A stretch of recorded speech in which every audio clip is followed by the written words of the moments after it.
ورحمة الله وبركاته.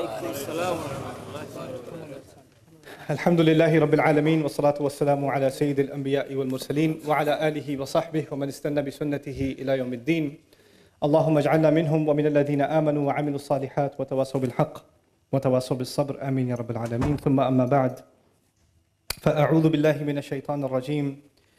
وعباد الرحمن الذين يمشون على الأرض هونا وإذا خاطبهم الجاهلون قالوا سلاما والذين يبيتون لربهم سجدا وقياما والذين يقولون ربنا اصرف عنا عذاب جهنم إن عذابها كان غراما إنها ساءت مستقرا ومقاما رب اشرح لي صدري ويسر لي أمري واحلل عقدة من لساني يفقهوا قولي آمين يا رب العالمين. প্রথমত আমি মসজিদ কর্তৃপক্ষকে ধন্যবাদ জানাতে চাই। ইস্ট লন্ডন মসজিদ আমার হৃদয়ের অতি নিকটের একটা স্থান। আসলে আমি কাউকে না জানিয়ে এখানে আসাটা পছন্দ করি। আর এর আগেও আমি এখানে কিছু সোশ্যাল এক্সপেরিমেন্ট পরিচালনা করেছি। কয়েক মাস আগে আমি এখানে এসেছিলাম। সম্ভবত বিষয়টা আমি আগেও বলেছিলাম যে কয়েক মাস আগে আমি এখানে এসেছিলাম জুমার নামাজে অংশ নেওয়ার জন্য। তখন আমি শ্রোতাদের মাঝে ছিলাম, একটা হুডি পরিহিত ছিলাম, তাই কেউ আমাকে চিনতে পারেনি। আর মাথা নিচু করে রেখেছিলাম। আমি দেখতে চেয়েছিলাম যে ধরা পড়ে যাই কিনা, কিন্তু না, ধরা পড়িনি। গোটা সময়টাতেই আমি অজ্ঞাত থাকতে পেরেছিলাম। জুমার নামাজের সময় একজন ব্যক্তি পাশ থেকে উকি দিয়েছিলেন, আর আমিও তাড়াতাড়ি আমার হিজাব সামলে নিয়েছিলাম। এরপর আর কোনো সমস্যা হয়নি। কিন্তু যাই হোক, আপনাদের আতিথেয়তায় আমি আপ্লুত। আর অবশ্যই আজ রাতে আপনাদের বিপুল সংখ্যক উপস্থিতি আল্লাহ আমাদের মধ্যে যে ভালোবাসা দিয়ে দিয়েছেন সেটাই প্রমাণ করছে। আল্লাহ শুধু এই ভালোবাসাটিকে ইবাদত হিসেবে কবুল করে নিন, আর মুসলিমদের মাঝে এই ভালোবাসাকে বৃদ্ধি করে দিন। এই সন্ধ্যায় আমি আপনাদের সাথে যে আলোচনা করতে চাই তা হল কোরআনের একটি অনুচ্ছেদ, সূরা ফুরকানের শেষ অংশ। এটা কোরআনের 25তম সূরা। আমার অনেক প্রিয় এবং হৃদয়ের কাছের একটা অনুচ্ছেদ। এটা এমন অনুচ্ছেদ যা নিয়ে আমি আগেও বহুবার আলোচনা করেছি, কিন্তু কয়েক বছর পর পর এই আয়াতগুলোতে ফিরে যাওয়ার এবং এর সাথে আমার সম্পর্ককে নবায়ন করার প্রয়োজনীয়তা অনুভব করি। আর আমি যদি এই প্রয়োজন অনুভব করি, আমার মনে হয় যে আপনাদেরও এই একই প্রয়োজনীয়তা রয়েছে। তো এটাই হলো 25তম এই সূরাটি থেকে প্রাপ্ত কিছু শিক্ষা, আপনাদের সাথে আলোচনা করার পেছনের অনুপ্রেরণা। তো এই অনুচ্ছেদে আল্লাহ আযজা জাল্লা আমাদেরকে একটি বিশেষ উপাধি প্রদান করেছেন, আর সেই উপাধিটি হল ইবাদুর রহমান, অবিশ্বাস্য রকম করুণাময় এবং ভালোবাসাময় সত্তার বান্দারা। ইমানদারদেরকে আল্লাহর বান্দা হিসেবে অভিহিত করা যেতে পারে, ইমানদারদেরকে শুধুমাত্র ইমানদার হিসেবে অভিহিত করা যায়, আল্লাযীনা আমানু আমাদেরকে মুসলিম বলে অভিহিত করা যায়। আমাদের অনেক উপাধি রয়েছে, আর এই সকল উপাধির মধ্যে আল্লাহ এই সূরাতে বিশেষ এবং অনন্য একটা উপাধি বাছাই করেছেন, সেটা হলো ইবাদুর রহমান। আর এটা কিছু ইঙ্গিত প্রকাশ করছে। প্রথমত, ব্যাকরণগত দৃষ্টিকোণ থেকে ইবাদুর রহমান শব্দ দুটিকে আরবিতে বলা হয় ইদাফা। সরল ভাষায় এর অর্থ হল দুইটি শব্দ একে অপরের সাথে সম্বন্ধযুক্ত। ব্যাকরণগতভাবে দুইটি শব্দ যা একে অপরের সাথে একীভূত হয়ে আছে। আর ব্যাকরণগতভাবে বলা যায় যে মুদাফ এবং মুদাফ ইলাইহির মাঝে কোনো কিছু আসার সুযোগ নেই, তারা অবিচ্ছেদ্য। আল্লাহ এখানে বলতে পারতেন ইবাদুন লির রহমান, আর রহমানের প্রতি নিবেদিত বান্দারা। কিন্তু যেহেতু এই দুইটি শব্দ একে অপরের সাথে এভাবে একীভূত হয়ে আছে, এই বিষয়টি থেকে কিছু তাফসীরকারক অনুপ্রাণিত হয়ে এই মত ব্যক্ত করেছেন যে এটা কিছু মানুষের সাথে আল্লাহর খুবই নিকট সম্পর্ক বর্ণনা করছে। আর অবশ্যই আল্লাহর নামগুলোর প্রত্যেকটিরই নির্দিষ্ট অর্থ রয়েছে। এগুলো আমাদের যে কারোর জন্য নির্দিষ্ট আবেগ অনুভূতি সৃষ্টি করে। তিনি বলতে পারতেন ইবাদুল্লাহ, আল্লাহর বান্দারা, কিন্তু তিনি তার প্রজ্ঞা দিয়ে দুইটি শব্দ চয়ন করেছেন, ইবাদুর রহমান। তো এই আয়াতে আমাদের এবং আল্লাহর সাথে যে সম্পর্ক বর্ণনা করা হয়েছে তা হলো ভালোবাসা, যত্ন এবং করুণার সম্পর্ক। আমাদেরকে আল্লাহর ভালোবাসা, যত্ন এবং করুণার চাদরে জড়িয়ে নেওয়া হয়েছে। আয়াতগুলোর অগ্রসর হওয়ার সাথে সাথে বক্তব্যের বিষয়বস্তুকে দুটি ভিন্ন দৃষ্টিভঙ্গি থেকে দেখা সম্ভব।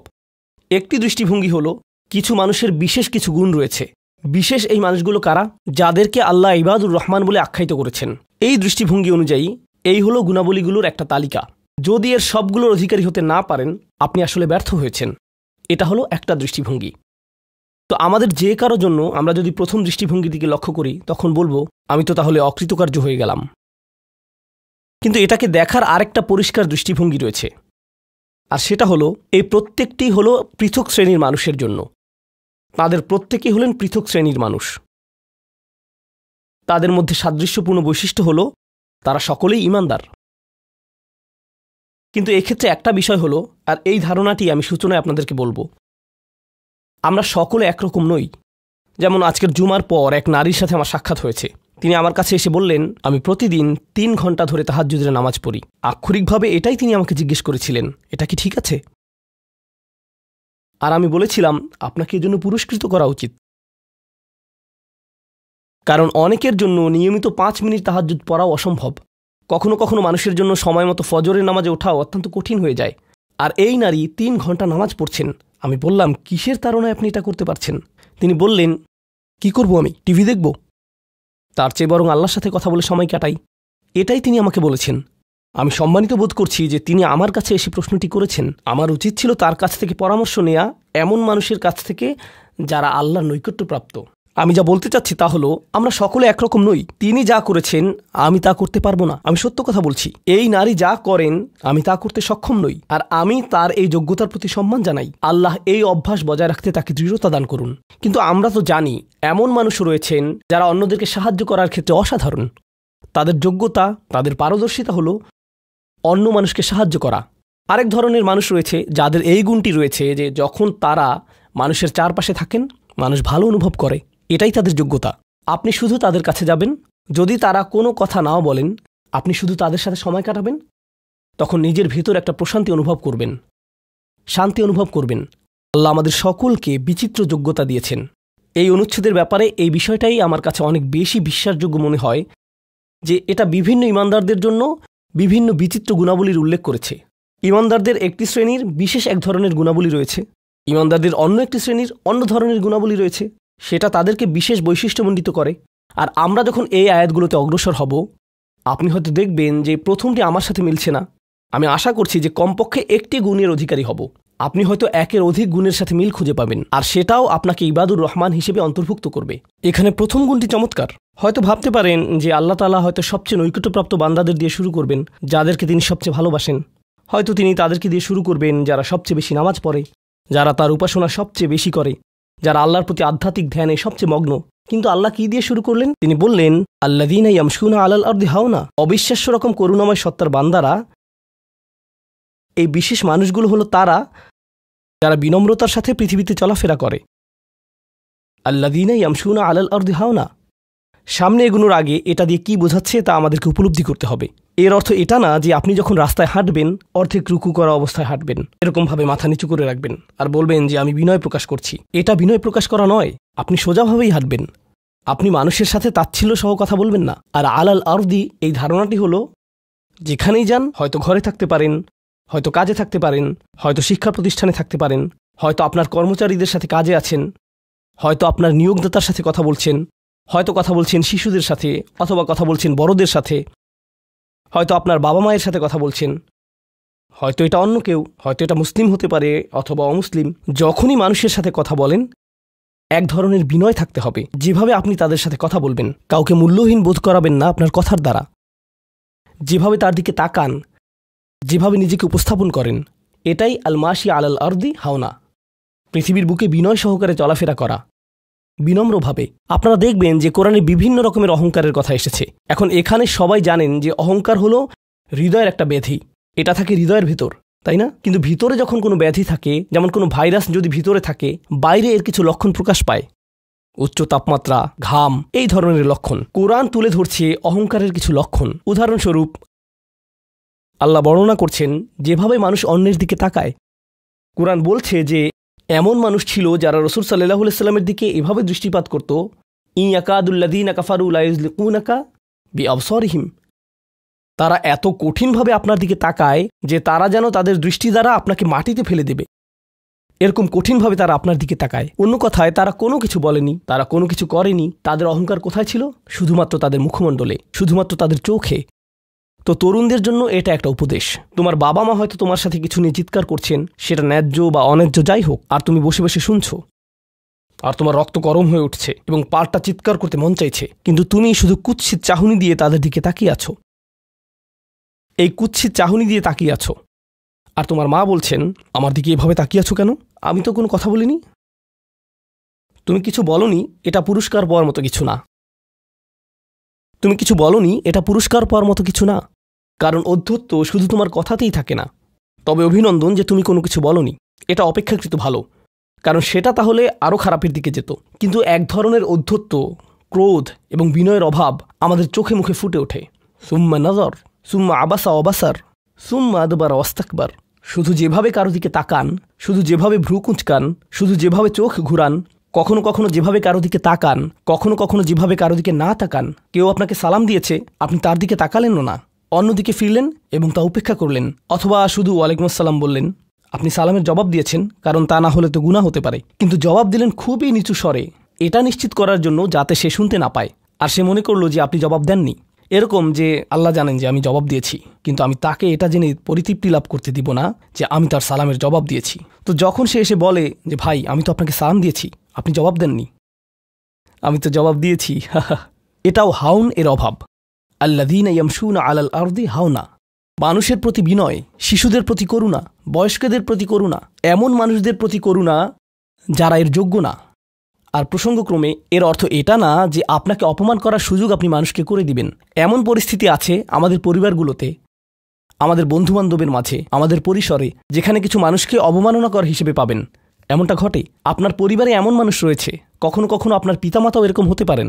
এটা খুবই কষ্টদায়ক বিষয়, এটা খুবই অন্যায্য বিষয়, আর আপনাকে এগুলো সবসময় শুনতে হয়, বারবার শুনতে হয়। শ্রোতাদের ভিতর এমন নারী রয়েছেন যাদেরকে আমি দেখতে পাচ্ছি না, তারা পর্দার আড়ালে রয়েছেন, কিন্তু তারা যে অবস্থাতেই থাকেন, হয়তো শ্বশুরবাড়ির আত্মীয় অথবা ভাই বোন বা অন্য কারো কাছ থেকে তাদের কথা শুনতে হয়, আর তাদের এটা সব সময় শুনতে হয়, আর এগুলো শুনে তাদের রক্ত গরম হয়ে যায়। তখন কি করবেন? আপনাকে তখনও বিনয় ধরে রেখে যা করা শিখতে হবে তা হলো প্রথমত সেরকম পরিস্থিতি থেকে দূরে থাকবেন।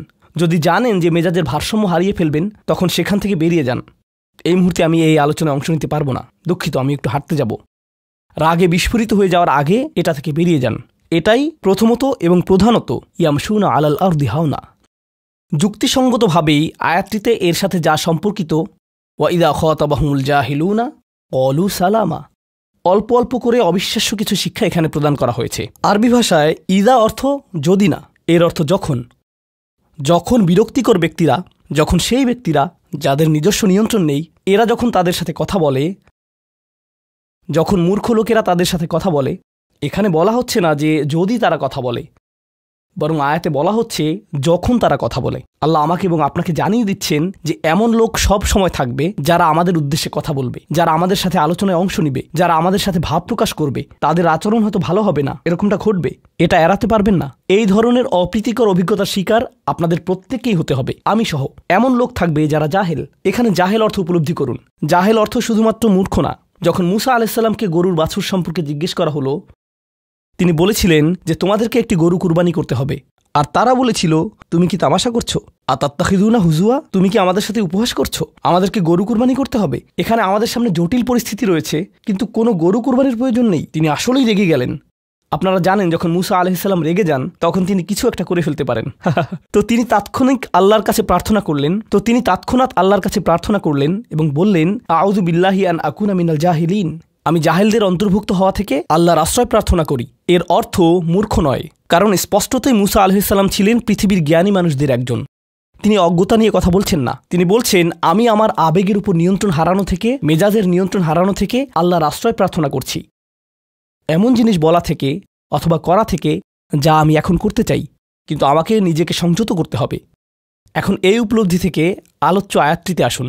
এরকম মানুষ রয়েছে যারা সবচেয়ে জঘন্য কথা বলে, কিন্তু তাদের কোনো লাগাম নেই। কথাগুলো আপনার হৃদয় থেকে এসে মস্তিষ্ক হয়ে এরপর তা জিহ্বাতে যাওয়া উচিত, কিন্তু এই পথে কিছুটা লাগাম থাকতে হবে। আমার হয়তো এটা বলা উচিত না, আমি কিছু একটা অনুভব করছি, হয়তো গালি বের হয়ে যাবে, সেটা গলায় পৌঁছে গিয়েছে, কিন্তু সেটা আমার মুখ দিয়ে বেরিয়ে আসা উচিত না, আমার সেটা গিলে ফেলা উচিত। কিন্তু কিছু মানুষ রয়েছে তাদের মাথায় যা আসে তাই বলে ফেলে। কারোর সাথে আপনার 6 মাস পরে দেখা হলো কোনো একটা পার্টিতে, ঈদের সময় অথবা অন্য কোথাও, হে আসসালামু আলাইকুম, আপনি তো মোটা হয়ে গেছেন, সবার সামনেই। এটা কেমন কথা? আপনি এটা মনে মনে আনতে পারেন আর নিজের মনে মনে মাশাআল্লাহ বলতে পারেন, কিন্তু সবার সামনে কেন আপনাকে এই কথা বলতে হবে? হেই, তুমি তো কয়েক বছর আগে পড়ালেখা ছেড়ে দিয়েছিলে, এখনো পাশ করনি, এখনো ফেইল অবস্থাতেই আছো। মানুষ আপনাকে এরকম কথা বলে আর এটা আপনাকে রাগান্বিত করে। এই অবস্থায় কি করবেন? আল্লাহ বলেছেন এটা আপনার মনের বিনয় প্রকাশের অংশ। এভাবেই আল্লাহ আমাদের বিনয় যাচাই করবেন।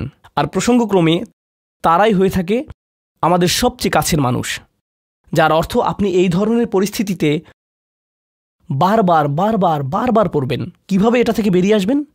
আল্লাহ বলছেন, ওয়াইদা খাতাবাহুমুল জাহিলুনা ক্বালু সালামা। এটা দিয়ে কতিপয় জিনিস বোঝায়। আমি এখানে সেই কয়েকটি শিক্ষা নিয়ে আলোচনা করব।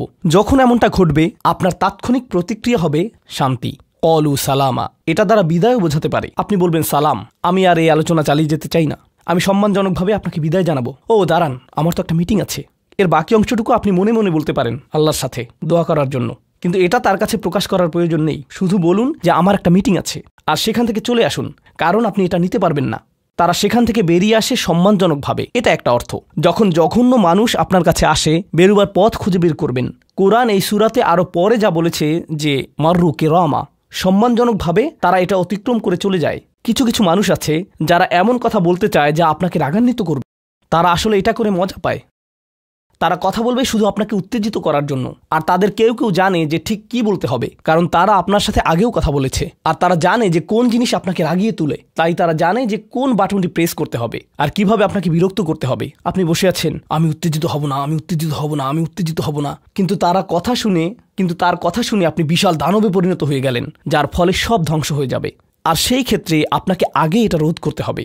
আপনি এখানে কথা বলতে পারেন আর বলতে পারেন যে, দেখুন, আমি এই বিরোধ চাই না, আসুন শান্তিপূর্ণ সময় ব্যয় করি, আসুন এই বিষয়টা নিয়ে আজ আর কথা না বলি, এতে অনড় থাকুন।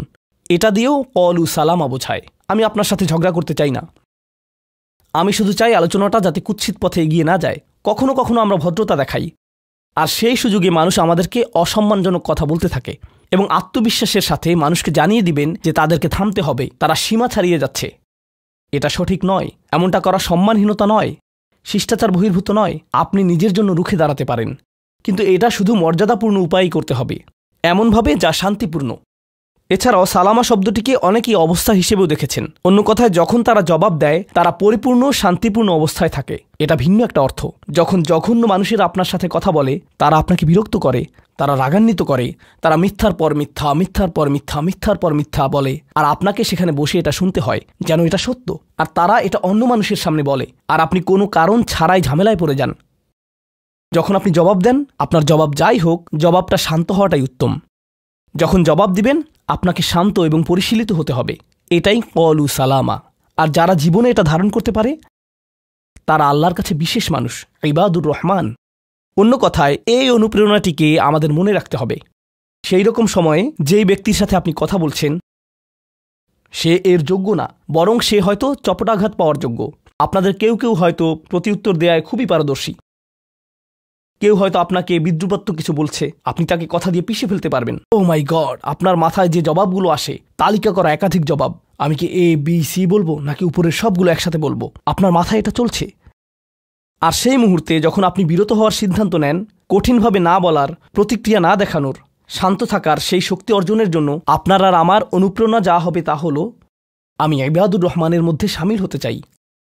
আমি ভুলে যাব যে আমি এই অপ্রীতিকর কথোপকথনে রয়েছি, কারণ এখনই আমি আল্লাহর সংস্পর্শে রয়েছি, আর তার বিশেষ রহমত আমার উপর বর্ষিত হচ্ছে। সেই জন্যই তিনি আমাকে এই পরিস্থিতিতে ফেলেছেন, যাতে আমি তার নৈকট্য অর্জন করতে পারি। এটা আসলে একটা আশীর্বাদ। এই অপ্রীতিকর সঙ্গগুলো আসলে একটা আশীর্বাদ, যাতে আমি তার নৈকট্য পেতে পারি। সুবহানাল্লাহ। ওয়াইবাদুর রহমানিল্লাযীনা ইয়ামশুনা আলাল আরদি হাওনা ওয়া ইযা খাতাবাহুমুল জাহিলুনা ক্বালু সালামা। লক্ষ্য করুন, এরপর আল্লাহ কি বলছেন। দ্বিতীয় শ্রেণীর মানুষেরা, তাদের বিশেষ গুণটি বর্ণিত হচ্ছে। প্রসঙ্গক্রমে এর অর্থ এটা না যে তারা অন্য কিছু করে না, যেমন তারা নামাজ পড়ে না, তারা হালাল খাবার গ্রহণ করে না। এগুলো তো থাকতেই হবে, তারা তো ইতিমধ্যেই ইবাদ। এগুলো হলো ইবাদ হওয়ার বাইরের অতিরিক্ত গুণাবলী। দ্বিতীয় মহান গুণটি কি? দ্বিতীয় শ্রেণীর এই মানুষেরা যারা আল্লাহর কাছে প্রিয়, কোন জিনিসটা তাদের বিশেষ মানুষে পরিণত করেছে? ওয়াল্লাযীনা ইয়াবিতুনা লিরাব্বিহিম সুজ্জাদান ওয়া কিয়ামান। যারা রাত্রি অতিবাহিত করে তাদের প্রভুর উদ্দেশ্যে সিজদারত এবং দণ্ডায়মান অবস্থায়। তারা লোকচক্ষুর অন্তরালে গভীর রাতে নামাজে মশগুল থাকেন, কারণ তারা জানেন যে রাতের গভীরে আল্লাহ তাদের সবচেয়ে নিকটে থাকেন। আমাদের অনেকের জন্য এটা অনেক কঠিন যে আল্লাহ যদি তার সবচেয়ে নৈকট্যপ্রাপ্ত মানুষদের কথা বলেন, এই শ্রেণীর মানুষদের দিয়ে শুরু করাটাই প্রত্যাশিত ছিল। এটাই প্রত্যাশিত ছিল যে আল্লাহ এমন মানুষদের দিয়ে শুরু করবেন যারা সবচেয়ে বেশি নামাজ আদায় করে, বিশেষত এমন সময়ে যখন তিনি নিকটে থাকেন, যা হলো রাতের মধ্যপ্রহর। সেখান থেকেই শুরু হওয়ার কথা ছিল, কিন্তু না, তিনি সেখান থেকে শুরু করেননি। তিনি বিনয় দিয়ে শুরু করেছেন, কারণ রাতের সেই নামাজ যখন আপনি এবং আমি আল্লাহর সামনে বিনয়াবনত হই, নামাজরত অবস্থায় অন্য কেউ দেখার সুযোগ না থাকে, চমৎকৃত করার মতো আর কেউ না থাকে, একমাত্র যাকে আপনি চমৎকৃত করতে চান তিনি হলেন আল্লাহ। আপনার আত্মাভিমান চলে গিয়েছে। আল্লাহর সম্মুখে দণ্ডায়মান হয়ে আপনি পূর্বেকৃত সকল অপরাধ স্বীকার করেছেন। আল্লাহর সাথে আপনি উন্মুক্ত আলোচনায় রত আছেন সকল অহংকার থেকে মুক্ত হয়ে। যদি নিজেকে অহংকার মুক্ত করতে চান, প্রথম ধাপটি হলো আপনি কি মানুষের সামনে অহংকারকে বিসর্জন দিতে পারেন, আর তারপর আল্লাহর সম্মুখে উপস্থিত হন। আমরা এমন অনেক মানুষদের কথা জানি যারা ইবাদতে পারদর্শী, কিন্তু মানুষের কাছে তারা খারাপ হিসেবে বিবেচিত। এটা আদর্শ নয়। এখানে একটি শ্রেণীকে অগ্রাধিকার দেয়া হয়েছে, আর এরা তারাই যারা মানুষের সাথে বিনয়ী। তারপর যারা আল্লাহর সামনে বিনয়াবনত হয়ে উপস্থিত হয়। এটা অর্জন করা সহজ নয়, কিন্তু যদি সপ্তাহে একবার, আমি জানি যে এটা কঠিন হবে, কিন্তু সপ্তাহে একবার আপনি মসজিদে ইশার নামাজ পড়লেন, আর এরপর সরাসরি বাসায় চলে গেলেন আর ঘুমিয়ে পড়লেন। আর সেটা তখনই সম্ভব হবে যদি আপনি প্রত্যুষে ঘুম থেকে উঠেন, আর এরপর দিনে না ঘুমান। তো ফজরের সময় উঠুন, এরপর ঘুমাবেন না। নিজেকে পরিশ্রান্ত করুন, এশা পড়ুন, এরপর ঘুমাতে যান। এরপর অ্যালার্ম দিয়ে রাখুন, ফজরের 30 মিনিট আগে অ্যালার্ম সেট করুন, উঠে গিয়ে কয়েক রাকাত নামাজ পড়ুন। শুধু এটুকুই করুন, নিজের মতো করে এটা করুন। এজন্য অন্য কারো ঘুম ভাঙাবেন না, এটা নীরবে করবেন। ঘরের কোনো এক কোণে চলে যান, সেখানেই নামাজ পড়ুন। যদি সপ্তাহে একবার বা দুবারও এটা করতে পারেন, যে প্রশান্তি পাবেন, আল্লাহর সাথে যে সম্পর্ক অনুভব করবেন, সেটা আপনাকে সবচেয়ে কঠিন সময়েও সাহায্য করবে। আল্লাহ আমাদেরকে এই মানুষদের অন্তর্ভুক্ত করে দিন। ওয়াল্লাযীনা ইয়াবিতুনা লিরাব্বিহিম সুজ্জাদান ওয়া কিয়ামা। এরপর আসছে তৃতীয় ধরনের মানুষের কথা। ওয়াল্লাযীনা ইয়াকুলুনা রাব্বানা ইসরিফ আন্না আযাবা জাহান্নাম ইন্না আযাবাহা কানা গরামা ইন্নাহা সাআত মুস্তাকাররা ওয়া মুকামা। এই মানুষেরা শুধু একটি দোয়া করে, দোয়ার তালিকা নয়। তাদের একমাত্র দোয়া হলো, ইয়া আল্লাহ, আমি জাহান্নামে যেতে চাই না। অন্য যেখানেই রাখেন, জাহান্নামে নয়। আমাকে জাহান্নামে রাখবেন না। আমাদেরকে জাহান্নামের শাস্তি থেকে দূরে রাখুন। অবস্থান করার জন্য এটা বিভৎস একটা জায়গা। আমি এটা এক মুহূর্তের জন্যও দেখতে চাই না। আমি সেখানে স্বল্পস্থায়ীভাবে থাকতে চাই না, আর আমি সেখানে দীর্ঘস্থায়ীভাবেও থাকতে চাই না। দোয়াটি মনোযোগ দিয়ে শুনুন। ইন্নাহা সাআত মুস্তাকাররা ওয়া মুকামা। প্রথমত, এটা একটা শাস্তি, এটা বিশাল একটা সাজা। আমি সেখানে স্বল্পমেয়াদের জন্য থাকতে চাই না, আর আমি সেখানে দীর্ঘমেয়াদের জন্যও থাকতে চাই না। কিছু মানুষ রয়েছে যারা সেই একই রোগে আক্রান্ত হয়েছে। উম্মার মধ্যে, মুসলিমদের মধ্যেই একই রোগ যা বনী ইসরাঈলেরও ছিল। তারা বলেছিল, আল্লাহ আমাদেরকে শাস্তি দিবেন না, ইল্লা আইয়ামাম মাদুদা, দিলেও কয়েকদিনের জন্য। মুসলিমদের মনোভাবও এমন হয়েছে। তারা বলে, আল্লাহ আমাদের শাস্তি দিবেন, কিন্তু তা তো চিরদিনের জন্য না, তাই না? আমরা মুসলিম, একসময় আমরা ঠিকই বেরিয়ে আসব। ঠিক আছে, ভালো, আমি জাহান্নামে যাব, কিন্তু এটা হবে দীর্ঘ সাপ্তাহিক ছুটির মতো, আর তারপর আমার আর সমস্যা নেই। দেখুন আল্লাহর নৈকট্যপ্রাপ্ত মানুষদের দোয়া। তারা আল্লাহকে বলছেন, ও আল্লাহ, আমি জাহান্নামে যেতে চাই না, স্থায়ীভাবে না, অস্থায়ীভাবেও না। আমি স্বীকার করছি যে অবস্থানের জন্য এটা বিভৎস একটা জায়গা। মুস্তাকররান ওয়া মুকামা, শুধু থামার স্থান হোক অথবা চিরকালীন স্থান হোক, আমি এগুলোর কোনোটাই চাই না। এর অনেক অন্তর্নিহিত অর্থ রয়েছে। আমি আপনাদের শুধু একটির কথা বলছি।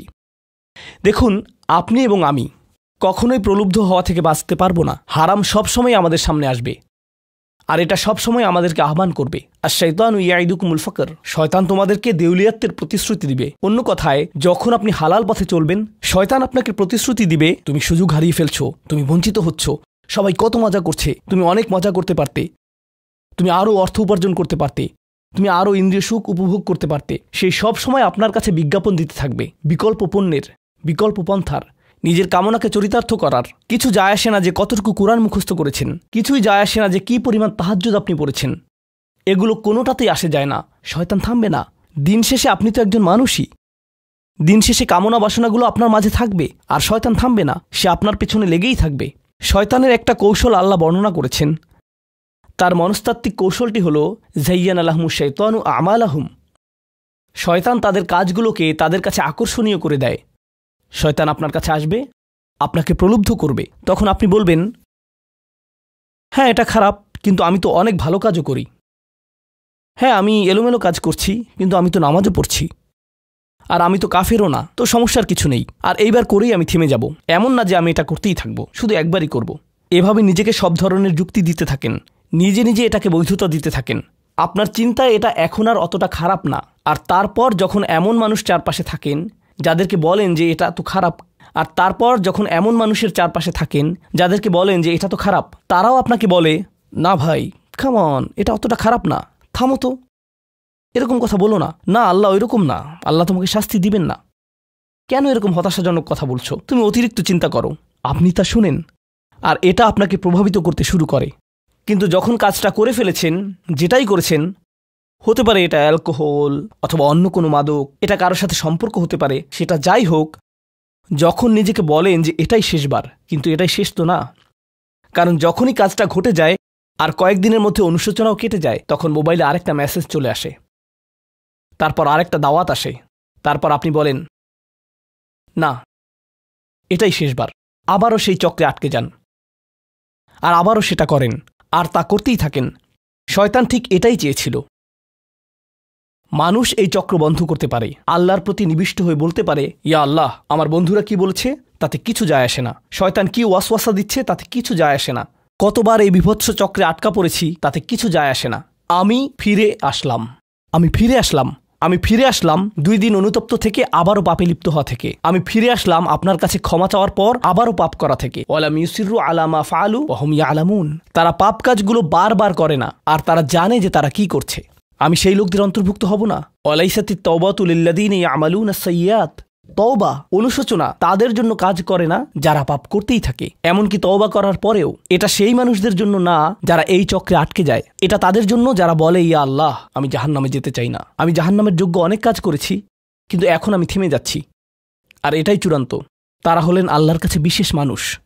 কারণ আল্লাহ জানেন এটা কতটা প্রলুব্ধকারী ছিল, আল্লাহ জানেন সেই আসক্তি কতটা শক্তিশালী ছিল, আল্লাহ জানেন পাপের কত গভীরে আপনি ছিলেন, আল্লাহ জানেন আপনার উপর শয়তানের সেই দীর্ঘ নিয়ন্ত্রণের কথা, আর আপনি সেই নিয়ন্ত্রণ ভঙ্গ করতে এবং আল্লাহর কাছে ফিরে আসতে সক্ষম হয়েছেন। আল্লাহর পথে আপনার এই যাত্রা অন্য মানুষের তুলনায় অনেক কঠিন। আপনার সামনের প্রলোভনগুলো অনেক শক্তিশালী, আপনার প্রতি অভিকর্ষের টানটি অনেক বেশি শক্তিশালী, আর এর সাথে লড়াই করে যেহেতু আল্লাহর কাছে এসেছেন, তাই আপনি বিশেষ মর্যাদা সম্পন্ন। এটা মনে করবেন না যে আমি তাহাজ্জুদ পড়ি না তাই আমি অতটা ভালো না, অথবা আমি আরবি জানি না, বা আমি এখনো সম্পূর্ণ কোরআন পাঠ করিনি আর আমি তাজবিদের নিয়মগুলো জানি না। না না না না না, আপনার বিশেষত্ব এজন্য না যে আপনি 17 বার হজ করেছেন। আপনার জ্ঞান এবং ইবাদতের জন্য আপনি আল্লাহর কাছে বিশেষ না, আপনি আল্লাহর কাছে বিশেষ মর্যাদা সম্পন্ন, কারণ আপনি পাপ থেকে বেরিয়ে এসেছেন আর আপনি শুধু তার ভয়েই ভীত। এটাই আপনাকে আল্লাহর কাছে বিশেষ মর্যাদা সম্পন্ন করে। তাই আপনিও ইবাদুর রহমান। তো এখান থেকে আল্লাহ আমাদেরকে সম্পূর্ণ বিপরীত দিকে নিয়ে যাচ্ছেন। এই প্রত্যেক শ্রেণী সম্পর্কে চিন্তা করুন, কিভাবে এগুলো আপনার সাথে প্রাসঙ্গিক, কিভাবে আপনি আল্লাহর কাছে বিশেষ মর্যাদা সম্পন্ন হতে চান, কিভাবে আপনি আল্লাহর নৈকট্য পেতে চান, কিভাবে আমি আল্লাহর নৈকট্য পেতে চাই। আমাদের কাছে এটা আসলে কতটা মূল্যবান। পাপ হলো এক প্রকারের ভালোবাসা। আমরা এর মোহে পড়ে যাই, আমরা এতে আসক্ত হয়ে যাই। আর এই অনুচ্ছেদটি আসলে ভালোবাসার একটা প্রতিযোগিতা। কারণ আপনি ইন্দ্রিয় সুখ ভালোবাসেন, আপনি এই পাপগুলোকে ভালোবাসেন, আর আপনি তা ছাড়তে চান না, কারণ এতে আপনার সুখানুভূতি নষ্ট হবে। আর অন্যদিকে আল্লাহ বলছেন, আমি আমার নিজের দ্বারা সেই সুখকে প্রতিস্থাপন করে দিব, আমি এটাকে আমার নৈকট্য দ্বারা প্রতিস্থাপন করে দিব। আল্লাহ এই সুযোগ দিয়েছেন। আপনার নিজেকে এই সমীকরণের আলোকে সিদ্ধান্ত নিতে হবে। আপনি এই পরিস্থিতিতে পড়বেন, অন্য কেউ জানবে না, কেউ জানবে না যে আপনার মাথায় কি সংগ্রাম চলছে, কেউ জানবে না, শুধু আল্লাহ জানবেন। আর প্রসঙ্গক্রমে উদাহরণস্বরূপ আপনাদের কেউ কেউ যখন হারাম সম্পর্কে জড়ান, নিশ্চিত বলছি না, আপনাদেরকে অভিযুক্ত করছি না, কোনো মানুষ, আপনারা না, কোনো মানুষ যাদেরকে আপনারা চিনেন, তারা হয়তো অনৈতিক সম্পর্কে জড়িত আর আপনি তা থেকে বের হতে চাচ্ছেন।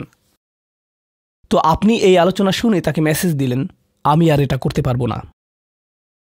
সে উত্তর দিল, তুমি কি আমাকে ভালোবাসো না? তুমি এখন আমাকে ঘৃণা করো? তুমি কি মনে করো যে আমি তোমার জাহান্নামে যাবার কারণ? আমি কি এতটাই খারাপ? এখন আপনি বলছেন, না তুমি অতটা খারাপ না, না আমি তোমাকে ভালোবাসি, তুমি মোটেই খারাপ না, তুমি অনেক ভালো। ঠিক আছে, যদি আমার সাথে সম্পর্ক সমাপ্ত করতে চাও, আজকে রাতে আমার সাথে দেখা করো আর আমার মুখের সামনে এটা শেষ করো। না, এটা আমি করতে পারবো না। ঠিক আছে, তুমি আমাকে ঘৃণাই করো। আচ্ছা ঠিক আছে, আমি আসছি। এটা আবার শুরু হয়ে গেল। আর এরপর আপনি আবারও তওবা করতে চান। দেখতে পাচ্ছেন, এটা শুধুমাত্র আপনি না, আপনি হয়তো আবেগগতভাবে কোনো কিছুতে জড়িয়ে যেতে পারেন, আর এখন আপনি আবেগগতভাবে ব্ল্যাকমেইলের শিকার হচ্ছেন।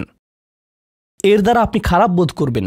আপনাকে এর বিরুদ্ধে যুদ্ধ করতে হবে, আপনাকে এটা অবদমন করতে হবে, আর আপনাকে উপলব্ধি করতে হবে যে আপনি হয়তো কাউকে হতাশ করছেন, কিন্তু আল্লাহকে সন্তুষ্ট করছেন। আর আপনি এটা শুধু নিজের জন্যই করছেন না, বরং এটা ওই মেয়ের জন্যও করছেন, বা ওই ছেলের জন্যও করছেন, যে আপনার মেসেজের জবাব দিচ্ছে, সে আল্লাহর সামনে দাঁড়াবে, এটাও আপনি চান না। আপনি যদি তাকে আসলেই ভালোবাসেন, শুধুমাত্র যদি তাকে কামনা না করেন, বরং তাকে ভালোবাসেন, তাহলে আপনি তাকেও রক্ষা করতে চাইবেন। তো এখন আমরা খুবই অপ্রত্যাশিত স্থানে চলে যাচ্ছি। আল্লাহর কাছে আরও কে বিশেষ মর্যাদা সম্পন্ন? আল্লাযীনা ইযা আনফাকু লাম ইউসরিফু ওয়া লাম ইয়াকতুরু ওয়া কানা বাইনা যালিকা কওয়ামা।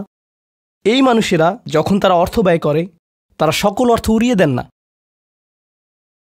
তারা অতিরিক্ত খরচ করেন না, আর তারা কৃপণও নয়। তারা অনেক বেশি খরচ করেন না, আর তারা অনেক কমও খরচ করেন না। তাদের বাজেট ভারসাম্যপূর্ণ। বাজেটের সাথে আল্লাহর নৈকট্যের সম্পর্ক কি? সম্পর্ক রয়েছে, কারণ আল্লাযীনা ফি আমওয়ালিহিম হাক্কুন মালুম, তাদের অর্থে অন্যদের অধিকার রয়েছে যা সুবিদিত। আপনার পিতামাতার অর্থনৈতিক সহায়তা প্রয়োজন, আপনার সন্তান, আপনার ভাই বোন, আপনার স্ত্রীর প্রয়োজন, এমন অনেক ক্ষেত্র রয়েছে যার জন্য আপনার অর্থ প্রয়োজন। কিন্তু যখন আপনি প্রয়োজনহীন জিনিসে আসক্ত হয়ে পড়েন, আর আপনার অর্থ যখন ব্যয় হয় সিনেমার পর সিনেমা, সিনেমার পর সিনেমায়, সাবস্ক্রিপশনের পর সাবস্ক্রিপশনে, গেমের পর গেম, এরপর গেমে, গাড়ির জন্য নতুন যন্ত্রাংশ কেনার পেছনে, যেই চাকা দেখতে উল্টো দিকে ঘূর্ণায়মান, তার প্রয়োজন আপনার নেই। সেগুলো আপনি দেখবেন না যখন আপনি গাড়ি চালাবেন, সেটা অন্য কেউ দেখবে। এগুলো ঘুরবে অন্য কারো জন্য, আপনার জন্য না। যন্ত্রাংশ অথবা ডিভাইস। আপনি নতুন আইফোন ছাড়াও বেঁচে থাকবেন, এতে কোনো ক্ষতি হবে না। স্যামসাং যদিও কিছুটা বিপজ্জনক, তারপরও অনেক বোনেরা পার্স অথবা ব্যাগের জন্য এমনটা করেন। ও আল্লাহ, এই ব্যাগগুলোর কোনোটার দাম কয়েক লাখ টাকা। বলছি না যে আপনি এগুলোর কোনোটাই কিনতে পারবেন না, কিন্তু আল্লাহ বলছেন ঠিক আছে খরচ করো, কিন্তু অতিরিক্ত খরচ করো না। আপনাদের কারো কারো জন্য আবার সবচেয়ে খুশির বিষয় হলো টাকা ধরে রাখা। আপনি স্ত্রীকে সাথে নিয়ে সুপার শপে গিয়েছেন, তিনি 1 প্যাকেট দুধ নিলেন। আমাদেরকে এত বেশি দুধ প্রয়োজন, ছোট প্যাকেট নিতে পারো না? ডিসকাউন্টের জন্য অপেক্ষা করতে পারো না? এটা দুধ, এটা ডিম, এগুলো নিয়ে কৃপণতা না করলে হয় না? এমন মানুষ রয়েছে যারা প্রাপ্য মানুষদের টাকা ধরে রাখে। আপনার সন্তানদের অর্থ প্রয়োজন, তাদের চলার জন্য কিছুটা পকেট খরচ প্রয়োজন, আপনার স্ত্রীর কিছুটা অর্থ প্রয়োজন।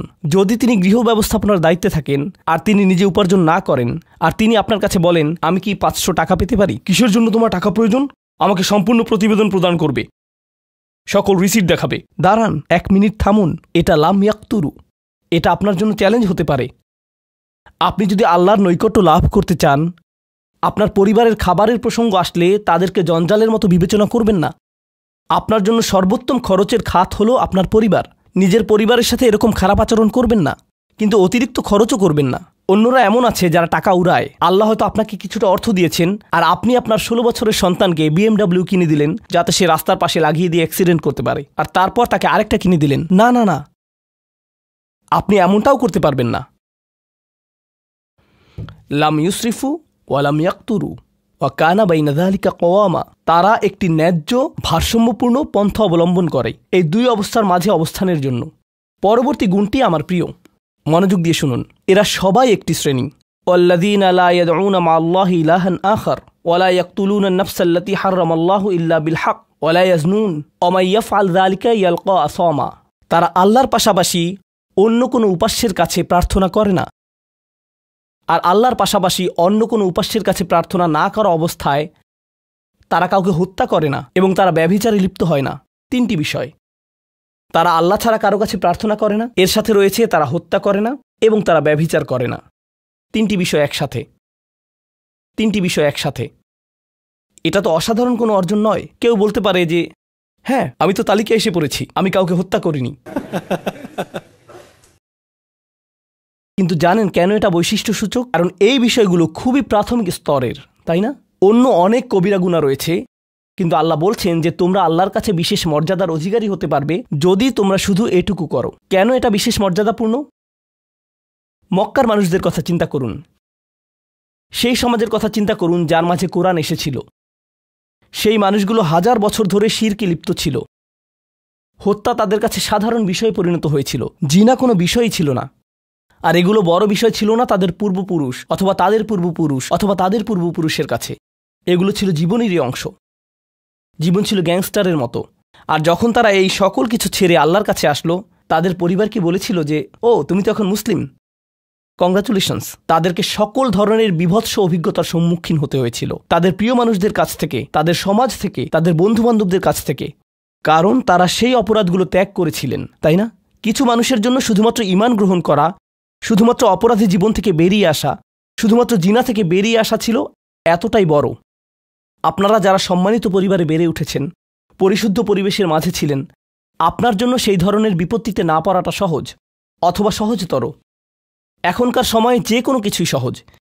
কিন্তু আপনাদের যারা অমুসলিম অবস্থা থেকে এসেছেন, আপনি চারপাশে অপরাধ সংঘটিত হতে দেখেছেন, আপনি চারপাশে মাদকের আসর দেখেছেন, আপনি চারপাশে নারী লিপ্সা দেখেছেন, প্রত্যেক সাপ্তাহিক ছুটির দিনই ক্লাবে যেতেন, আর তারপর আপনি আল্লাহর পথে আসলেন, আপনি ঈমান গ্রহণ করলেন। সেই জীবন থেকে আপনার এই যাত্রাটি ছিল বিশাল এক যাত্রা, আর আল্লাহ এটা স্বীকার করেছেন এবং বলেছেন যে এটা বেশ বড় ব্যাপার যে কিছু মানুষ এমনটা করেছে।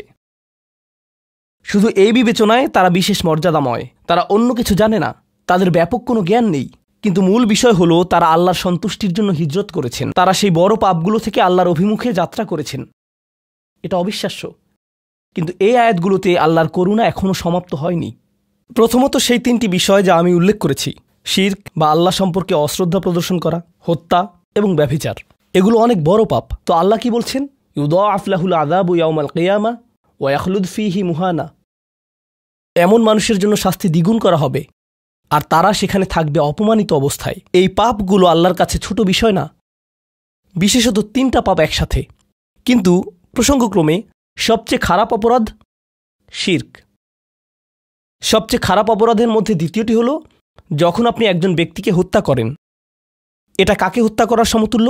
গোটা মানবজাতিকে। এটা হলো দ্বিতীয় বৃহত্তম অপরাধ। আর তারপর তৃতীয় বৃহত্তম অপরাধ কোনটি? জিনা। এই তিনটি একসাথে এসেছে একটি আয়াতে। সেজন্য আল্লাহ বলছেন যে এই ব্যক্তিটি বিশেষ ধরনের শাস্তি পাবে, আর সে এই শাস্তিতে রয়ে যাবে অপমানিত অবস্থায়। কিন্তু এমনকি খারাপের ভিতর সবচেয়ে খারাপ, এরপর সবচেয়ে খারাপ ব্যক্তিটি, এই ব্যক্তিটি এজন্য সবচেয়ে খারাপ না যে সে একটি জিনিস করছে, বরং সে সবচেয়ে খারাপ কারণ সে তিনটি জিনিসই করেছে। এটা জাহান্নামের হ্যাট্রিক অর্জনের মতো। আর সম্পর্কে আল্লাহ কি বলছেন? তিনি বলছেন ইল্লা মান তাবা ওয়া আমানা ওয়া আমিলা আমালান সলিহা।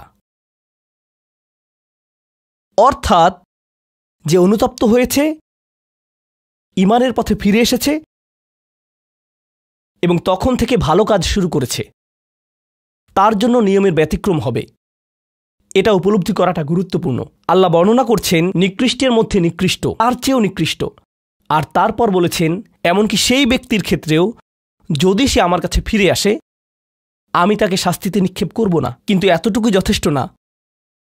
আমরা কথা বলছি ইবাদ আর রহমানের ব্যাপারে, যিনি অবিশ্বাস্য রকমের করুণাময় সত্তা।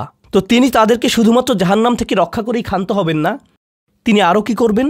ফাউলাইকা ইউবাদদিলুল্লাহু সাইয়্যাতিহিম হাসানাত।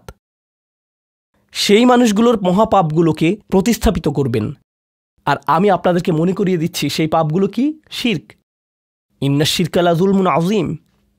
হত্যা, কাআন্নামা কাতালান নাসা জামিআ, সে যেন গোটা মানবজাতিকে হত্যা করল। এবং জিনা, ব্যভিচার, সবচেয়ে বড় পাপ এগুলো। আল্লাহ বলছেন যে পাহাড় সমান তাদের এই সমগ্র পাপ কাজগুলোকে আমি প্রতিস্থাপন করে দিব ভালো কাজ দিয়ে। কিন্তু তারা এখনও কোনো ভালো কাজ করেনি, তারা এখনও নামাজ পড়েনি, তারা এখনও ইবাদত করেনি, তারা এখনও হজ করেনি, তারা এখনও দান করেনি। তারা মূলত যা করেছে তা হলো অনুতপ্ত হয়েছে। আর এখন থেকে তারা ভালো কাজ করবে। আল্লাহর জন্য এতটুকুই যথেষ্ট। তাদের পাহাড়সম পাপগুলো নিবেন যা তাদেরকে চিরকাল জাহান্নামে নিক্ষেপ করতে অপমানিত অবস্থায়, আর তিনি এই পাহাড়সম পাপগুলোকে নিয়ে পাহাড়সম ভালো কাজে পরিবর্তিত করে দিবেন। এটাই আল্লাহ করবেন তাওবাকারীদের জন্য। আপনিও বিশেষ মর্যাদার অধিকারী হবেন। শুধু তাওবা করুন। তো আপনি যখন বসে বসে এটা শুনছেন আর ভাবছেন আমি তো বেশ বড় ভুল করে ফেলেছি, এখানে হয়তো এমন কেউ বসে আছে যিনি কাউকে হত্যা করেছেন, এরপর জেলে গিয়েছেন এবং মুক্তি পেয়েছেন। কিভাবে আল্লাহ আমাকে ক্ষমা করবেন? আপনাদের কেউ হয়তো ব্যভিচারের ভুল করে ফেলেছেন, আল্লাহ আপনাদেরকে রক্ষা করুন। আপনাদের কেউ হয়তো সেই পথে অগ্রসর হচ্ছেন, আপনাদের কেউ হয়তো শিরক করেছেন। সকল ধরনের অপরাধ সংঘটিত হচ্ছে, আর মানুষ সকল ধরনের অপরাধে লিপ্ত হচ্ছে। আপনি যদি তওবা করেন এবং আল্লাহর কাছে ফিরে আসেন, এই সকল অপরাধ শেষ হয়ে যাবে। কিন্তু এরপর আপনাকে ভালো পথে চলতে হবে। ওয়া আমিলা আমালান সলিহা ফাউলাইকা ইউবাদদিলুল্লাহু সাইয়্যাতিহিম হাসানাত। অন্য কথায়, যখন আপনি আল্লাহর কাছে ফিরে আসবেন, এটা প্রকৃত অর্থেই প্রত্যাবর্তন হতে হবে, এটা কৃত্রিম হতে পারবে না। ওয়া কানাল্লাহু গফুরুর রহিমা। আর আল্লাহ সর্বদাই ক্ষমাশীল, অতিমাত্রায় ক্ষমাশীল, সর্বদা প্রেমময়, যত্নশীল এবং করুণাময়। আমার সময় ফুরিয়ে যাচ্ছে, কিন্তু আপনাদের সাথে আরও কয়েকটা বিষয় শেয়ার করতে চাই। আসুন এই তালিকাটা প্রথমে শেষ করি। এটা শেষের দিকে।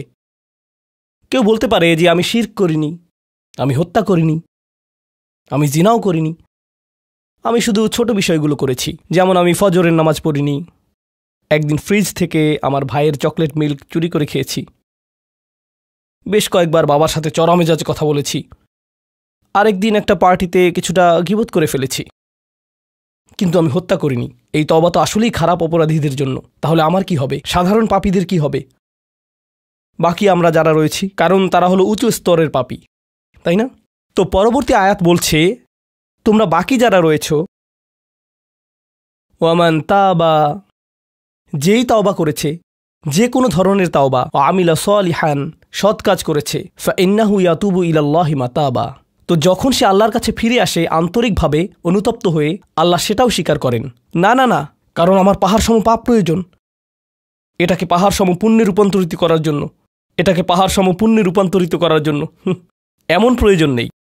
যেই পাপেই লিপ্ত থাকেন না কেন, শুধু তওবা করুন। ফাইন্নাহু ইয়াতুবু ইলাল্লাহি মাতাবা ওয়াল্লাযীনা লা ইয়াশহাদুনা যুর, এমন মানুষ যারা অন্যায়ের সাক্ষ্য হয় না। এর অর্থ হলো তারা সহ্য করে না যখন কোনো অন্যায় সংঘটিত হয়।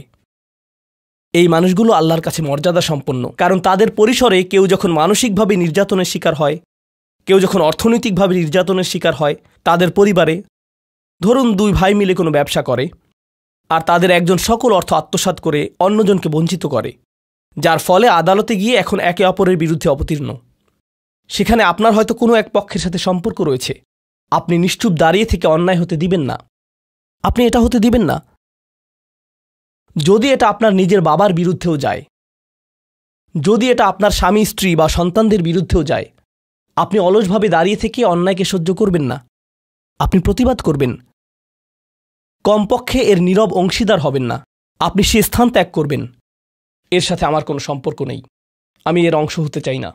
লা ইয়াশহাদুনা যুর, এর আরেকটা অর্থ হলো তারা মিথ্যা সাক্ষ্য প্রদান করে না। কখনো আপনার উপর চাপ থাকে এমন মানুষের পক্ষ অবলম্বন করার জন্য যারা অন্যায়কারী। আপনি জানেন যে তারা অন্যায়কারী, কিন্তু তারা বলে পরিবার আগে ভাই, অথবা বন্ধুত্ব সবার আগে। আর আপনি যদি এটা করেন, যদি আপনার আনুগত্য ভুল স্থানে প্রদান করেন, এটা জেনে শুনে যে আপনি ভুল, তাহলে এটা লা ইয়াশহাদুনা যুর এর লঙ্ঘন। আয়াতটির দ্বিতীয় অংশ, ওয়া ইযা মাররু বিল্লাগওয়ি মাররু কিরামা, এটাও অসাধারণ। এই আয়াতে আল্লাহর কাছে আপনাকে অসাধারণ বানিয়েছে কোনটি? আপনি একটা আসরে রয়েছেন, বন্ধুরা সবাই ঘুরে বেড়াচ্ছে, অথবা আপনি হয়তো কোনো হোয়াটসঅ্যাপ গ্রুপে আছেন। আজকাল যোগাযোগের বিভিন্ন মাধ্যম রয়েছে, আর এই সকল যোগাযোগের মাঝে মানুষ যুক্তিহীন কথা বলে থাকে, মানুষ একে অপরের বিরুদ্ধে গীবত করে, তারা একে অপরের প্রতি বিদ্রূপ করে, তারা একে অপরের সময় নষ্ট করে, আর আপনি এর সাথে কোনো সম্পর্ক রাখতে চান না। তো আপনি কি করবেন? আপনি আসরটি ত্যাগ করবেন। কিন্তু আপনি প্রথমে একটা লেকচার দিবেন না যে এগুলো সবই অর্থহীন, তোমরা নিজেদের সময় নষ্ট করছো, আস্তাগফিরুল্লাহ, আমি তোমাদেরকে আল্লাহর দিকে ডাকছি এবং তওবা করতে আহ্বান জানাচ্ছি, তোমরা এই ভিডিওটি দেখো, আমি এই আসর ত্যাগ করছি না। অথবা আপনি কোনো পার্টিতে রয়েছেন আর বললেন, আস্তাগফিরুল্লাহ, তোমরা সবাই গীবত করছো, আমি এখান থেকে চলে যাচ্ছি। ওয়া ইযা মাররু বিল্লাগওয়ি মাররু কিরামা, যখন তারা এই ধরনের আসরের পাশ দিয়ে যায়, যখন তারা এই ধরনের পরিস্থিতির সম্মুখীন হয়, তারা সেখান থেকে বেরিয়ে আসে সম্মানজনক উপায়ে, মাররু কিরামা। অন্য কথায়, তারা তাদের নিজস্ব মর্যাদা রক্ষা করে, তারা এমন অবস্থায় পড়ে না যা অন্যদেরকে এবং তাদের নিজেদেরকে অপমানিত করে, আর এই প্রক্রিয়ায় তারা অন্য কাউকে খারাপ বোধও করায় না। তারা সম্মানজনক অজুহাত তৈরি করে এবং নিজেদেরকে সেই পরিস্থিতি থেকে বের করে আনে। ওয়া ইযা মাররু বিল্লাগওয়ি মাররু কিরামা। আর সবশেষে, ওয়াল্লাযীনা ইযা যুক্কিরু বিআয়াতি রাব্বিহিম লাম ইয়াখিরু আলাইহা, আসলে এখনও শেষ হয়নি, আপনাদের ভালো বোধ করার জন্য বললাম। ওয়াল্লাযীনা ইযা যুক্কিরু বিআয়াতি রাব্বিহিম লাম ইয়াখিরু আলাইহা সুম্মান ওয়া উমিয়ানান, এটা জুমায় অংশগ্রহণকারীদের জন্য। যখন তাদেরকে স্মরণ করিয়ে দেয়া হয়, তারা অন্ধ এবং বধিরের মতো পড়ে থাকে না। অন্য কথায়, তারা সেগুলো উপেক্ষা করে না, তারা সেগুলোকে হালকাভাবে গ্রহণ করে না। তারা কিছু শোনার পর বলে না যে হ্যাঁ, এটা আমার সম্পর্কেই বলেছে, এটা ঠিকই আমার বিবেককে আঘাত করেছে, কিন্তু আমি ভুলে যাব যে এটা আমি শুনেছি, আমি ভান করব যে এটা আমার সম্পর্কে না, এবং এটা নিয়ে চিন্তা করব না। তারা ইচ্ছাকৃত বধির না, আর তারা ইচ্ছাকৃতভাবে অন্ধও না। সেই স্মরণিকার প্রতি যা তাদেরকে প্রদান করা হয়েছে, এটা ছিল আপনার সম্পর্কে, এটা ছিল আপনার কার্যকলাপ সম্পর্কে, আপনার উদ্দেশ্য সম্পর্কে, আর এখন আপনি এটা আর নিতে পারছেন না, কারণ আপনি পরিবর্তিত হতে চান না।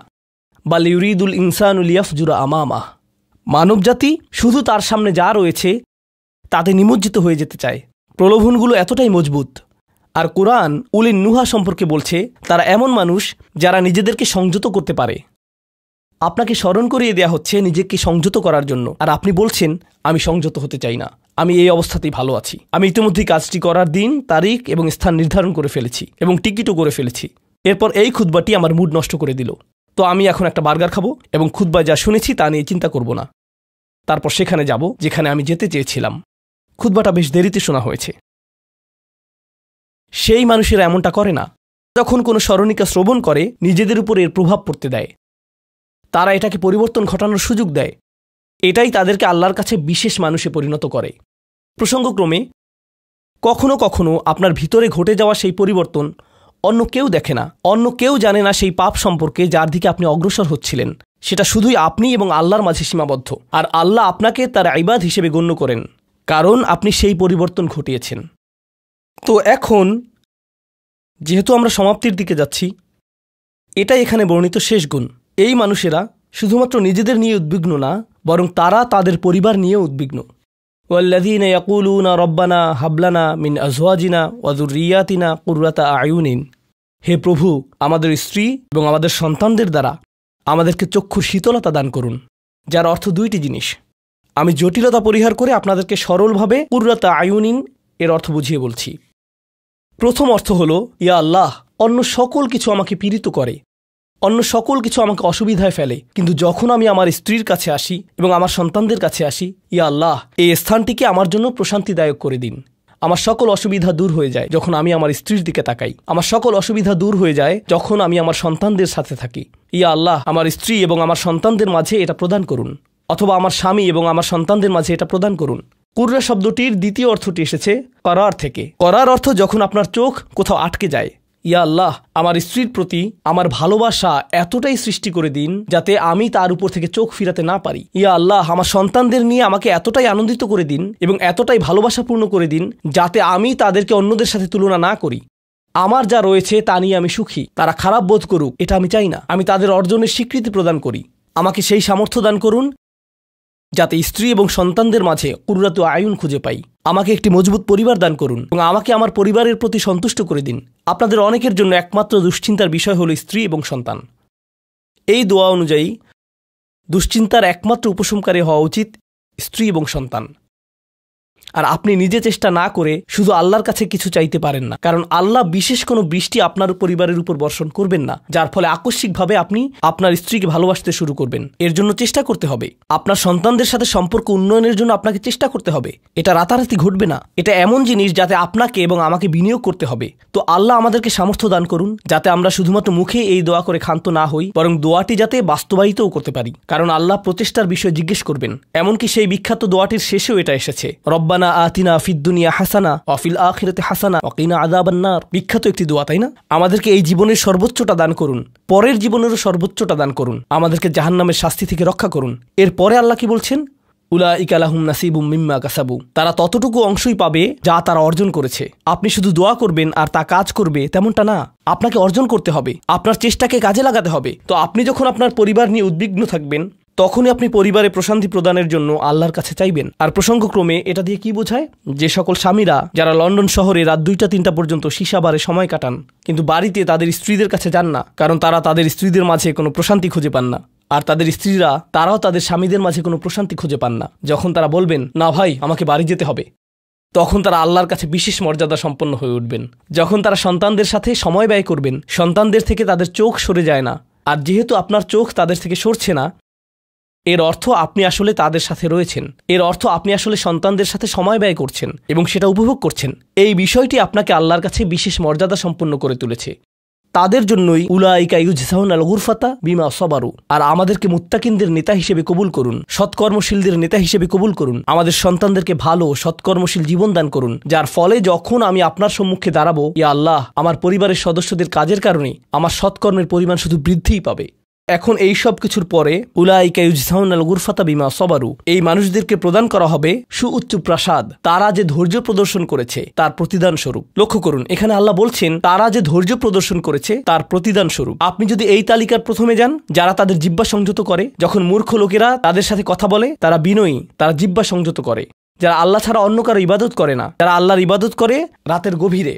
এই তালিকাটি যা আমরা আলোচনা করলাম তাদের প্রত্যেকেরই প্রয়োজন অধ্যাবসায়, মজবুতি, দৃঢ়তা এবং প্রতিজ্ঞা। আর সবর শব্দটি দিয়ে এটাই বোঝায়। এই মানুষগুলো পুরস্কৃত হবেন তারা যে দৃঢ় প্রতিজ্ঞা দেখিয়েছেন তার জন্য। তারা এর জন্য প্রতিজ্ঞাবদ্ধ ছিলেন।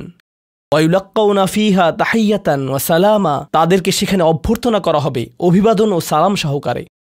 আল্লাহ তাদের জন্য অভিবাদন প্রেরণ করবেন। আল্লাহ শুধুমাত্র তাদেরকে ভালোবাসবেন না, বরং তিনি তাদেরকে এখন সম্মানিতও করছেন। এরা হলেন আল্লাহ কর্তৃক বিশেষ পুরস্কার প্রাপ্ত। খালিদিনা ফিহা হাসুনাত মুস্তাকাররা ওয়া মুকামা, তারা অবিশ্বাস্য সেই সম্মানের মাঝে এবং সেই সুউচ্চ প্রাসাদের মাঝে চিরকাল থাকবেন। কি চমৎকার স্থান! স্বল্পকালীন এবং চিরকালীন অবস্থানের জন্য। তো আল্লাহ এটাকে জাহান্নামের সাথে তুলনা করেছেন, তাই না? জাহান্নামীরা বলবে, আমি এখানে স্বল্পকালের জন্যও থাকতে চাই না, চিরকালের জন্যও থাকতে চাই না। আল্লাহ বলেছেন, জান্নাতের স্বাদ যদি তুমি সামান্য পরিমাণেও পাও, তুমি এটা আকাঙ্ক্ষা করবে, তুমি এটা চিরকালের জন্য চাইবে। আল্লাহ আমাদের সকলকে চিরকালের জন্য জান্নাতে প্রবেশ করান। আমরা সর্বশেষ আয়াতে এসেছি। আমি জানি যে আমি অতিরিক্ত সময় নিয়েছি। প্রশ্ন উত্তরের জন্য আপনাদের কিছুটা সময় আমার দেওয়া উচিত। আমার আর 4-5 মিনিট প্রয়োজন। শেষের এই আয়াতটি গভীর তাৎপর্যপূর্ণ। এই সূরাটির শেষ আয়াত, এটা এই অনুচ্ছেদটিরও শেষ আয়াত। এই তালিকা যা আপনাকে বিশেষ মর্যাদা সম্পন্ন করবে তার সাথে এর কোনো সম্পর্ক নেই। আয়াতটি কুরাইশ এবং গোটা মানবজাতিকে উদ্দেশ্য করে বলা হয়েছে। আর রাসূলকে বলা হলো যে কিভাবে সৃষ্টিকর্তার নৈকট্য অর্জন করা যাবে। এই তালিকা যেহেতু এখন প্রদান করা হলো, তাহলে আর সমস্যা কোথায়? কুল মা ইয়াবাউ বিকুম রাব্বি লাউলা দুআউকুম ফাকাদ কাযাবতুম ফাসাউফা ইয়াকুনু লিজামা। এই আয়াতটিকে ব্যাখ্যা করার বেশ কয়েকটি দৃষ্টিভঙ্গি রয়েছে। আমি সরলভাবে এর কয়েকটি আপনাদের সাথে শেয়ার করতে চাই। সময় স্বল্পতার কারণে আমি ভাষাতাত্ত্বিক আলোচনায় যাব না। আমি শুধু অন্তর্নিহিত অর্থগুলোর সহজ বাংলা বর্ণনা করব। আল্লাহ একদিকে বলছেন, আল্লাহর সম্মুখে তোমাদের কী গুরুত্ব আছে, আল্লাহর সামনে তোমাদের কী মূল্য আছে, তোমরা কি মনে করো, তোমরা যখন আল্লাহর সামনে উপস্থিত হবে কি মূল্য তোমাদের থাকবে। মানবজাতি হিসেবে তোমাদের একটা মর্যাদা দেয়া হয়েছে যা অন্য কাউকে দেয়া হয়নি। দুআউকুম, তোমরা নিজেদের ইচ্ছায় আল্লাহকে ডাকতে পারো। আল্লাহকে ডাকতে হলে তোমাদের নিজস্ব ইচ্ছাশক্তিকে প্রয়োগ করতে হয়। পাহাড়, গাছ, পাখি, তাদের কোনো নিজস্ব ইচ্ছা নেই, তারা আল্লাহকে ডাকতে বাধ্য। ওয়া ইম মিন শাইইন ইল্লা ইউসাব্বিহু বিহামদিহি ওয়ালাকিন লা তাফকাহুনা তাসবিহাহুম। তোমরা আল্লাহর কাছে মূল্যবান যদি একটি জিনিস না থাকে, আর তা হলো তোমাদেরকে বাছাই করা হয়েছে তাঁকে ডাকার জন্য, কিন্তু তোমরা সেই দায়িত্বকে পরিত্যাগ করেছো। ফাকাদ কাযাবতুম, আল্লাহকে ডাকার এই আমন্ত্রণকে তোমরা মিথ্যা সাব্যস্ত করেছো। ফাসাউফা ইয়াকুনু লিজামা, এই শাস্তি তোমাদেরকে পরিত্যাগ করবে না। এটা হবে এমন জিনিস যা থেকে তোমরা মুক্ত হতে পারবে না। এটা প্রথম অর্থ। আয়াতটির আরেকটি অর্থ হলো, আল্লাহ কাফেরদের এবং যারা সকল ধরনের পাপ কাজ করে তাদেরকে বলছেন, আমার কাছে তোমাদের কোনো মূল্য নেই। আর তোমাদের এখনও টিকে থাকার একমাত্র কারণ হলো তোমাদের মধ্যে কিছু মানুষ রয়েছে যারা এখনও আমাকে ডাকে। পৃথিবীর বুকে এখনও কিছু ঈমানদার রয়েছে যারা এখনও আল্লাহর উদ্দেশ্যে ক্ষমা প্রার্থনা করে, আর তারাই একমাত্র কারণ যে জন্য তোমরা এখনও বেঁচে আছো। আয়াতের তৃতীয় অর্থটি কাফেরদের উদ্দেশ্যে এবং এমন মুসলিমদের উদ্দেশ্যে যারা আল্লাহ থেকে অনেক দূরে রয়েছে, তাদের জন্য এটা প্রযোজ্য। আল্লাহ বলেছেন, তোমাদের কী মূল্য রয়েছে আমার কাছে? তোমরা নামাজ পড়ো না, তোমরা আনুগত্য করো না, তোমরা হালাল উপার্জন করো না, তোমরা সকল আদেশ লঙ্ঘন করো, কিন্তু কোনো কারণে মরিয়া হয়ে যদি তুমি আমাকে ডাকো, তারপরও আমি তোমাকে যথাযোগ্য মূল্যায়ন করব।